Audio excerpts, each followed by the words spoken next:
அனைவருக்கும் அன்பான வணக்கம். நீங்கள் கேட்டுக்கொண்டிருப்பது கதைகளை. வாசிப்பவர் ஹேமலதா ஜெகநாத்.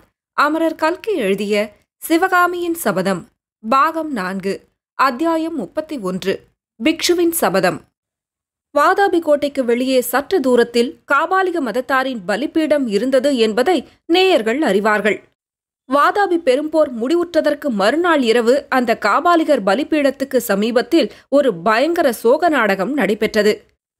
கிழக்கே அப்போதுதான் உதயமாகிக் கொண்டிருந்த சந்திரனின் கிரணங்கள் மரங்களின் வழியாக புகுந்து வந்து மொட்டை மொட்டையாக நின்ற பாறைகள் மீது விழுந்தபோது அந்த கருத்த பாறைகளும் அவற்றின் கருத்த நிழல்களும் கரிய பெரிய பேய்களின் உருவங்களைக் கொண்டு அந்த பாறை பிரதேசத்தை பார்ப்பதற்கே பீதிகரமாக செய்து கொண்டிருந்தன.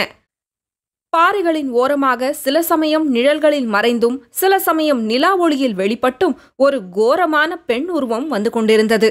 அந்த உருவம் தோளின் மீது இன்னொரு உடலை சுமந்து கொண்டு வந்தது. அந்த உடல் விரைப்பாக கிடந்த விதத்திலிருந்து அது உயிரற்றது என்பதை எளிதில் ஊகிக்கலாம்.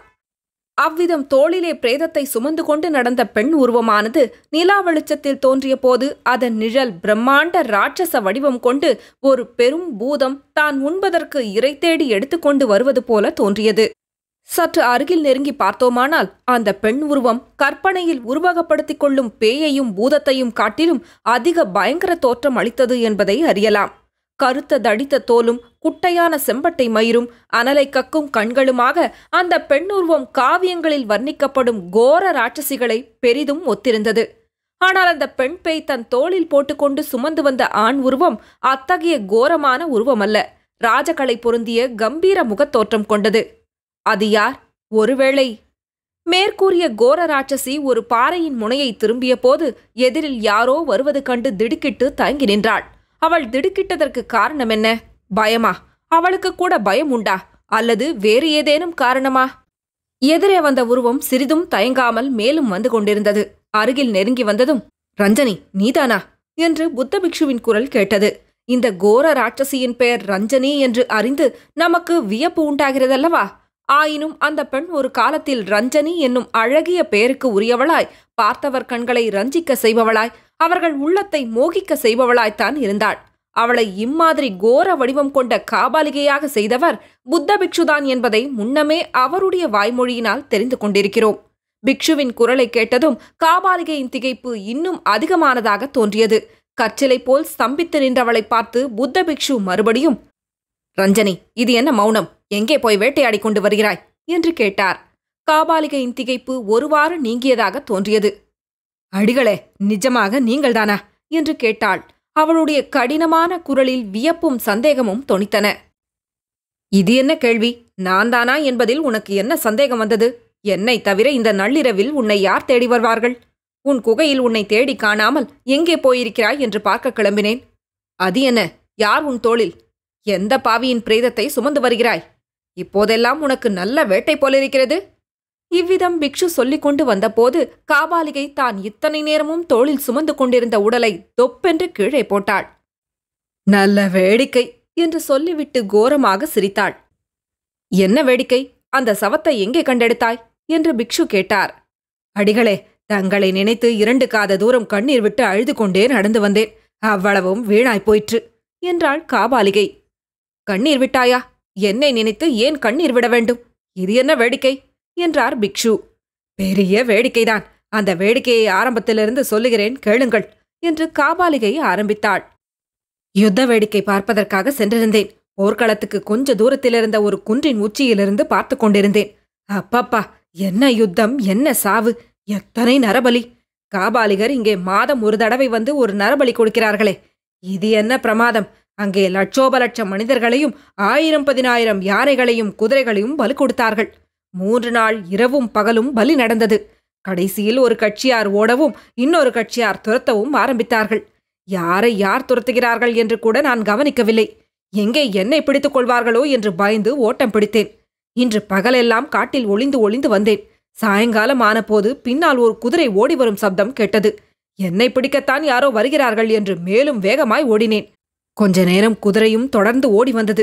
நன்றாக இருட்டியதும் யார்தான் என்னை பிடிக்க வருகிறார்கள் என்று பார்ப்பதற்காக ஒரு மரத்தின் பின்னால் மறைந்து நின்றேன். என்னை துரத்தி வந்த குதிரை திடீரென்று கீழே விழுந்தது. அதன் மேலிருந்த மனிதனும் அப்படியே கிடந்தான். எழுந்திருக்கவில்லை. அருகிலே சென்று பார்த்தபோது குதிரை மரண அவஸ்தையில் இருந்தது. அதன் மேலிருந்த மனிதன் கிடந்த மாதிரியிலிருந்து அவன் இறந்து போய் வெகு நேரமாகியிருக்க வேண்டும் என்று தோன்றியது. அவன் கால்கள் குதிரையின் கடிவாளத்தில் மாட்டிக்கொண்டிருந்தபடியால் கீழே விழாமல் தொங்கிக் கொண்டே வந்திருக்க வேண்டும் என்று தெரிந்தது. குனிந்து அவன் முகத்தை பார்த்தேன். தங்களுடைய முகம் மாதிரி இருந்தது. நான் பைத்தியக்காரிதானே, தாங்கள்தான் என்று நினைத்து தோளில் போட்டுக்கொண்டு அழுது கொண்டே வந்தேன். அப்போது புத்த பிக்ஷுவுக்கு திடீரென்று ஏதோ ஓர் எண்ணம் தோன்றியிருக்க வேண்டும். சட்டென்று கீழே குனிந்து தரையில் கிடந்த உடலின் முகத்தை நிலா வெளிச்சத்தில் உற்று பார்த்தார். தம்பி, புலிகேசி என்று பிக்ஷு வீறிட்டு அலறியது அந்த விசாலமான பாறை பிரதேசம் முழுவதிலும் எதிரொலி செய்தது. ரஞ்சனி, நீ போய்விடு. சற்று நேரம் என்னை தனியே விட்டுவிட்டு போ, இங்கு நில்லாதே என்று பிக்ஷு விம்மலுடன் சொன்னதை கேட்டு காபாலிகை பயந்து போய் அங்கிருந்து விலகிச் சென்று பாறையின் மறைவில் நின்றாள்.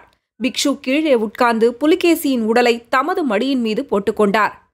தம்பி, உனக்கு இந்த கதியா? இப்படியா நீ மரணமடைந்தாய்? இந்த பாவினால் அல்லவா நீ இந்த கதிக்கு உள்ளாக நேர்ந்தது என்று சொல்லிவிட்டு பிக்ஷு தமது மார்பிலும் தலையிலும் மாற்றி மாற்றி அடித்துக் கொண்டார்.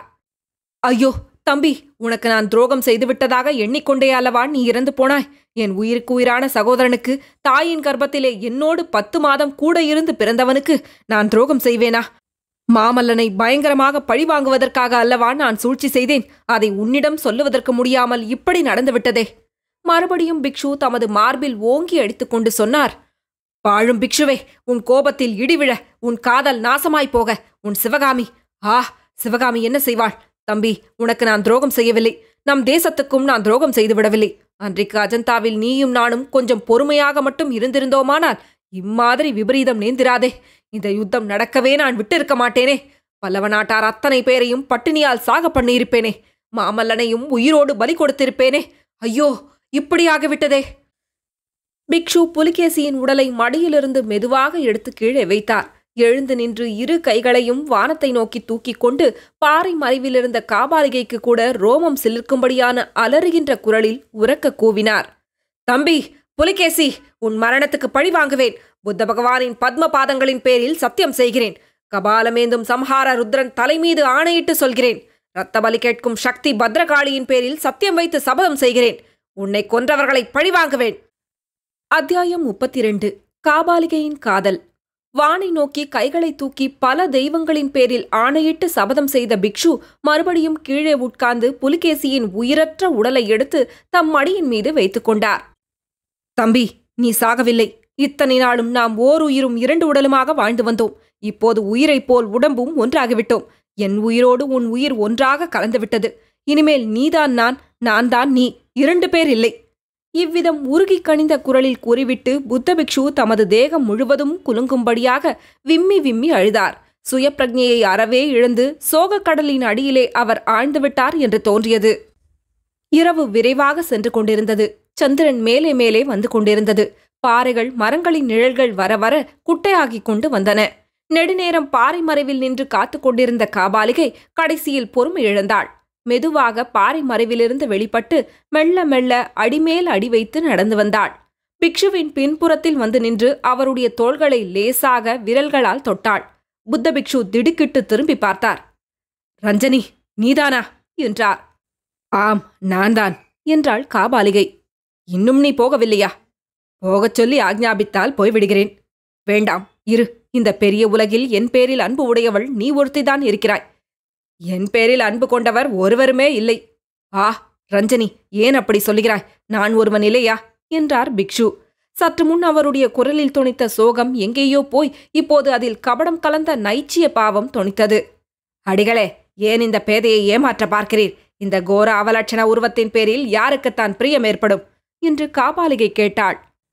காதலுக்கு கண்ணில்லை என்று நீ கேட்டதில்லையா? நீ எத்தனை குரூபியாயிருந்தாலும் என் கண்ணுக்கு நீதான் ரதி என்றார் புத்த பிக்ஷு. வஞ்சக பிக்ஷுவே, ஏன் இப்படி மனமறிந்து பொய் சொல்லுகிறீர்? என்னை இந்த அலங்கோலமாக்கினது நீர்தானே. என் பேரில் அன்பு இருந்தால் இப்படி செய்திருப்பீரா என்றாள் அந்த கோல காபாலிகை. ரஞ்சனி, இதை பற்றி எத்தனை தடவை உனக்கு சொல்லிவிட்டேன். அஜந்தா சித்திரத்தை போன்ற அற்புத அழகோடு வாதாபி அரண்மனையில் நீ இருந்தால் யாராவது ஒரு ராஜகுமாரன் உன்னை அபகரித்துக் கொண்டு விடுவான் என்றுதானே இப்படி செய்தேன். என்னை தாங்களே அபகரித்துக் கொண்டு போயிருக்கலாமே. யார் வேண்டாம் என்று சொன்னது? அதையும் தான் உனக்கு 1000 தடவை சொல்லியிருக்கிறேன். மறுபடியும் சொல்லுகிறேன். நான் செய்ய வேண்டிய காரியங்கள் சில இருந்தன. முக்கியமாக புத்த சங்கத்திலிருந்து விடுதலை பெற வேண்டியிருந்தது. இப்படித்தான் எத்தனையோ காலமாய் சொல்லி வருகிறீர். எப்போதுதான் உமக்கு விடுதலை கிடைக்கப் போகிறது? ரஞ்சனி, எனக்கு விடுதலை கிடைத்துவிட்டது. உன் மனோரதம் நிறைவேறுவதற்கான பெருந்தடை நீங்கிவிட்டது. உனக்கு சந்தோஷந்தானே என்று பிக்ஷு நயமாக கூறினார். சத்தியமாக சொல்லுகிறீரா என்று ரஞ்சனி கேட்டாள். முக்காலும் சத்தியமாக சொல்லுகிறேன். நான் விடுதலை கேட்கவே தேவை ஏற்படவில்லை.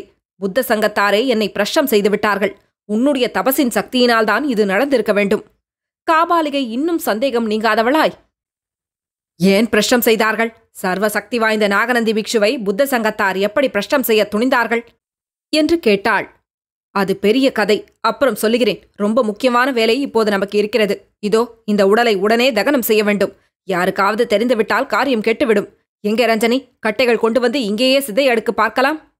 என்னால் அது முடியாது. ஏன் அப்படி சொல்லுகிறாய்? எனக்கு உதவி செய்ய மாட்டாயா என்றார் புத்த பிக்ஷு. புத்த சங்கத்திலிருந்து உம்மை ஏன் பிரஷ்டம் செய்தார்கள்? அதை சொன்னால் உதவி செய்வேன். சுருக்கமாக சொல்லுகிறேன் கேள். காஞ்சி மாமல்லன் படையெடுத்து வருகிறான் என்ற விஷயம் எனக்கு முன்னமே தெரியும். ஆனால் அதை சில காரணங்களுக்காக என் சகோதரனிடம் சொல்லாமல் ரகசியமாய் வைத்திருந்தேன். இது தெரிந்தபோது நான் சகோதர துரோகமும் தேச துரோகமும் செய்துவிட்டதாக இந்த நிர்மூடன் எண்ணினான். நான் உயிர் கொடுத்து காப்பாற்றி இவ்வளவு மேன்மை பதவிக்கு கொண்டு வந்த என் சகோதரன் என்னை பார்த்து உயிரோடு இருக்கும் வரையில் என் முகத்தில் விழிக்காதே என்று சொல்லி அனுப்பினான். அதன் பலனாகத்தான் இப்போது இங்கே அனாதை பிரேதமாக கிடக்கிறான். நீயும் நானும் இவனை எடுத்து தகனம் செய்தாக வேண்டும் என்று சொல்லி பிக்ஷு பெருமூச்சு விட்டார். மறுபடியும் கூறினார், இதெல்லாம் அஜந்தா சங்கிராமத்து புத்த பிக்ஷுக்களுக்கு தெரிந்தது. இத்தனை காலமும் என்னால் கிடைத்த உதவிகளையெல்லாம் பெற்று வந்தவர்கள் நான் சக்கரவர்த்தியின் கோபத்துக்கு ஆளானேன் என்று தெரிந்ததும் உடனே என்னை சபித்து புத்த சங்கத்திலிருந்து பிரஷ்டம் செய்தார்கள். அதன் பலனை அவர்களும் அனுபவிக்க நேர்ந்தது. ரஞ்சனி, நீலகேசியை எதிர்ப்பவர்கள் யாராயிருந்தாலும் தப்பிப்பிழைக்க முடியாது. அவர்களுடைய கதி அதோ கதிதான். அஜந்தா பிக்ஷுக்களுக்கு அப்படி என்ன கதி நேர்ந்தது என்று காபாலிகை கேட்டாள். வேறொன்றுமில்லை. அப்புறம் ஒரு வாரத்துக்கெல்லாம் அஜந்தா பிக்ஷுக்கள் சங்கிராமத்தை மூடிவிட்டு உயிர் தப்புவதற்கு ஓடும்படி நேர்ந்தது. நாடு நகரங்களிலெல்லாம் அஜந்தா கலைவிழா புத்த பிக்ஷுக்களின் சூழ்ச்சி, காஞ்சி மாமல்லனுக்கு ஒத்தாசையாக அவர்கள் செய்த வஞ்சகமான ஏற்பாடு என்ற வதந்தி பரவியது. வதந்திக்கு விதை போட்டவன் நான்தான். ஜனங்கள் கோபம் கொண்டு அஜந்தாவுக்கு திரண்டு போய் சங்கிராமத்தையும் அங்குள்ள சிற்ப சித்திரங்களையும் அழித்து போடுவதற்கு ஆயத்தமாகிவிட்டார்கள். இது தெரிந்ததும் பிக்ஷுக்கள் அஜந்தாவுக்கு போகும் அந்தரங்க பகிரங்க வழிகள் எல்லாவற்றையும் மூடி மறைத்துவிட்டு வடக்கே ஹர்ஷருடைய ராஜ்யத்தை நோக்கி ஓட்டம் பிடித்தார்கள். அப்புறம் அஜந்தாவுக்கு போக நானே பிரயத்னம் செய்தேன். என்னாலேயே வழி கண்டுபிடிக்க முடியவில்லை. பிற்பாடு பார்த்து கொள்ளலாம் என்று திரும்பி வந்துவிட்டேன். நல்ல சமயத்திலேதான் வந்தேன். ரஞ்சனி, எழுந்திரு. சீக்கிரம் நான் சொன்னபடி செய். உடனே சிதை அடுக்கு. நெருப்பு கொண்டு வா.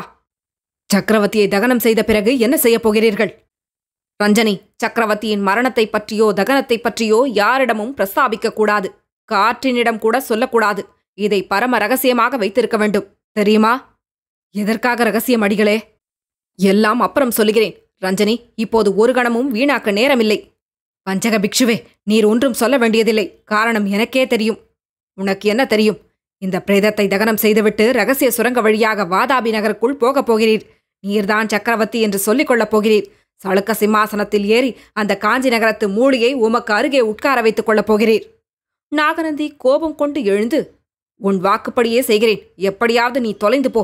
இனிமேல் உன்னோடு என்று மேலும் சொல்வதற்குள் காபாலிகை அவர் காலில் விழுந்து, அடிகளே, என்னை மன்னித்து விடுங்கள். நீர் சொல்வதை கேட்கிறேன் என்றாள். உனக்குத்தான் என்னிடம் கொஞ்சம் கூட நம்பிக்கை இல்லையே. உன்னிடம் சொல்லி என்ன பிரயோஜனம்? எனக்கு நம்பிக்கை உண்டாவதற்கு ஒரு வழி இருக்கிறதே. அது என்ன? அந்த நடனப் பெண்ணை எனக்கு கொடுத்து விடுங்கள். ரஞ்சனி, இத்தனை காலம் பொறுத்தாய். இன்னும் சில நாள் பொறுத்துக்கொள். இந்த வாதாபி முற்றுகை முடியும் வரையில் பொறுத்துக்கொள். சிவகாமியை ஒரு காரியத்துக்காக காப்பாற்றி வைத்திருக்கிறேன் என்று உன்னிடம் சொன்னேன் அல்லவா? அந்த காரியம் இப்போது நெருங்கி வந்துவிட்டது. மாமல்லன் மீது பழி வாங்கியதும் சிவகாமியை உனக்கு தந்து விடுகிறேன். பிறகு இந்த நீலகேசிதான் தட்சிண தேசத்தின் சக்கரவர்த்தி. சளுக்க, பல்லவ, சோழ, பாண்டிய, வேங்கி நாடுகளெல்லாம் நம் இருவருடைய காலின் கீழே கிடக்கப் போகின்றன என்று நாகநந்தி என்கிற நீலகேசி கூறிய போது நிலவொளியிலே அவருடைய கண்கள் தீப்பிழம்பை போல ஒளி வீசின. காபாலிகை ஒருவாறு சமாதானம் அடைந்தவளாய் காணப்பட்டாள். நீலகேசியின் சொற்படி அவள் தன் குகைக்கு சென்று அங்கிருந்து விறகு கட்டைகளை கொண்டு வந்து அடுக்கலானாள். அப்போது நீலகேசியின் காதில் விழாதபடி அவள் தனக்குள்ளேயே சொல்லிக் கொண்டாள். வஞ்சக பிக்ஷுவே, நீர் என்னை மறுபடியும் ஏமாற்ற பார்க்கிறீர். ஆனால் உம்முடைய எண்ணம் ஒரு நாளும் பலிக்கப் போவதில்லை. நீர் எவ்வளவுதான் காலில் விழுந்து கெஞ்சினாலும், தேவேந்திர பதவியே அளித்தாலும் அந்த மூளி சிவகாமி உம்மை கண்ணெடுத்தும் பார்க்க மாட்டாள். கடைசியாக என் காலிலே வந்துதான் நீர் விழுந்தாக வேண்டும். தொடரும். கதைகளை உங்களுக்கு பிடிச்சிருந்ததுன்னா உங்க நண்பர்களோடும் உறவினர்களோடும் பகிர்ந்துக்கோங்க. நன்றி.